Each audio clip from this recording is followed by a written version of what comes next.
गरिबाचं काय, सामान्य लोकांचं काय, अशी भूमिका काँग्रेसची त्या ठिकाणी आहे. त्यामुळे काँग्रेसने जो फॉर्म भरलेला आहे त्यातून काँग्रेस एक कुठेतरी संदेश देण्याचा प्रयत्न करत आहे की एकतर दादांच्या बाबतीत जे काही तपास त्या ठिकाणी सुरू आहे तो जलद गतीने आणि पारदर्शक पद्धतीने तिथं व्हायला पाहिजे. FIR नाहीतर जो काही सामान्य लोकांचा अधिकार असतो नाहीतर नागरिकांचा अधिकार असतो तो त्या लोकांचा अधिकार असतो. त्यामुळे तिथं कुठेही राजकारण होऊ नये नाहीतर वेगळ्या पद्धतीने दबाव येऊ नये अशी भूमिका तिथं काँग्रेसची तिथं आहे. बराच वेळ चर्चा झाल्यानंतर विनंती केल्यानंतर मी सकारात्मक आहे की काँग्रेस योग्य असा निर्णय विड्रॉलच्या बाबतीत तिथं करतील.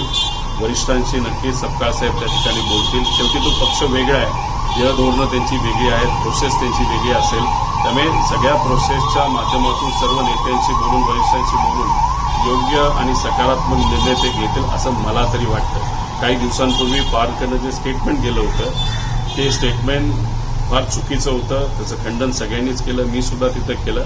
पण तरीसुद्धा भाऊ म्हणून आणि अजितदादांचे कार्यकर्ता म्हणून मी काँग्रेसची दिलगिरी त्या ठिकाणी व्यक्त करतो आणि केलेली सुद्धा आहे की त्या सगळ्या गोष्टी विसरून जाऊन ही निवडणूक मात्र तिथं बिनविरोध कशी होईल यासाठी काँग्रेसने प्रयत्न करावा. आज आपण जर